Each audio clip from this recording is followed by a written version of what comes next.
The future of HIV/AIDS programs here in jeopardy.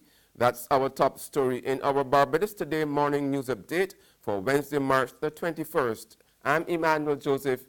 Thanks for joining us. The future of HIV/AIDS programs may be in jeopardy. Health economist with the United States Agency for International Development, Marty McKinnon, warns that these programs face serious threats unless new ways are found to fund them.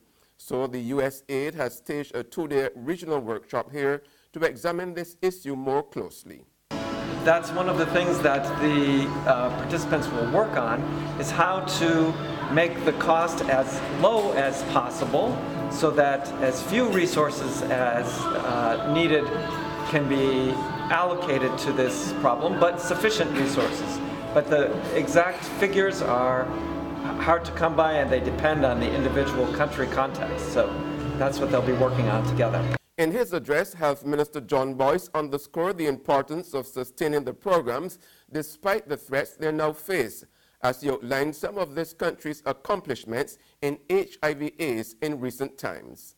Shifting the funding paradigm towards domestic funding is challenging, but it has advantages of fostering ownership and accountability in the implementation of the national HIV response and increasing its sustainability. I am delighted that through PEPFAR, and especially USAID, the Barbados Ministry of Health has implemented a number of critical projects and assessments related to the Barbados HIV response, including a National Health Accounts Estimation exercise, an HIV Sustainability Index dashboard, and an assessment of the procurement and supply chain management of commodities for HIV. These are helping our national response to HIV and STIs in Barbados become more efficient and effective while strengthening the broader health agenda. In other news now, more than 5,000 land tax bills and other mail which were sent out by the Barbados Revenue Authority since September last year have been returned to the sender. Manager of Communications and Public Relations with the BRA, Carolyn Williams, says the returned bills were due to incorrect addresses for the land and property owners. She explains that in over 1,000 cases, the addresses were labeled as deceased, and in addition, there were 513 bills returned from overseas addresses, which were uncollected. Land tax property owners who have not received their bills are therefore urged to contact the BRA. There's regional and international news after this short break.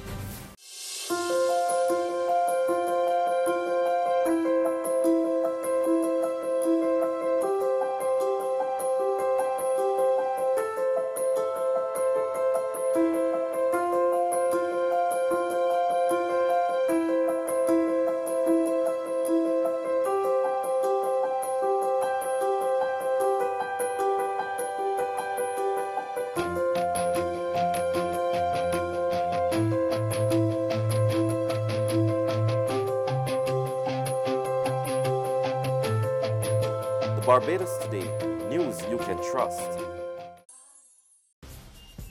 Welcome back with news from the region now. As Antiguans and Barbudas go to the polls today to vote for a new government, Chairman of the Electoral Commission, Nathaniel Paddy James, is calling for reform in the system of vote counting. James wants the next government to change the law to speed up the counting of votes. Presently, the law requires that boxes be transported to a counting location in each constituency, while in most countries in the hemisphere, this is done at the polling stations after the close of voting. We have done everything, even at the cabinet level, but some members of the cabinet, I must say, probably have different views on it, and you have to understand the sociology of Antigua, and probably we have to get over that and come to the reality. And I'm glad that you all are raising it, because it's an issue that we consider to be one of those parts of the process that we should take reform. And so we hope that in the next parliament and in the next executive arm of government that they will see consider this matter as being the kind of things that we like to see going forward in the electoral process. Meanwhile, the Electoral Commission will be open to the public until 6 p.m. today to facilitate individuals who have not been able to collect their identification cards.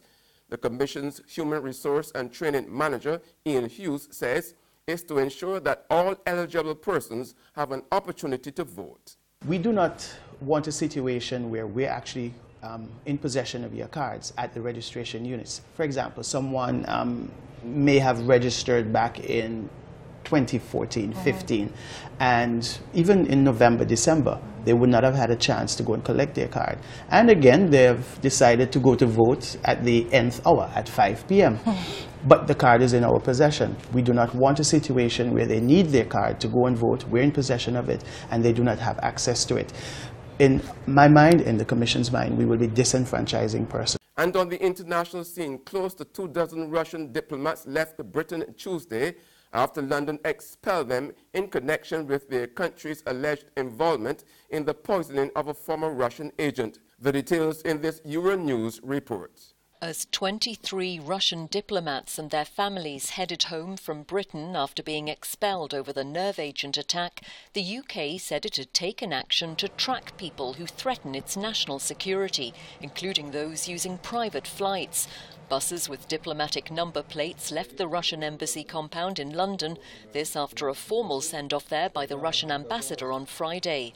Their departure follows the arrival in the UK of inspectors from the world's chemical weapons watchdog. They're examining the poison used in the attack in Salisbury on former Russian spies Sergei Skripal and his daughter Yulia, who remain critically ill. A British policeman is still in a serious but stable condition. The toxin's been identified as the Novichok military-grade nerve agent by scientists at the Porton Down Military Research Laboratory. That's news, but for the very latest, visit our website at www.barbadostoday.bb. You can also subscribe to our e-paper, email updates, or like us on Facebook. We are also on Izumi Media in bus terminals, as well as screenplay at supermarkets and gas stations near you. You can also hear us on Mix 96.9 FM. I'm Emmanuel Joseph. Have a fantastic day.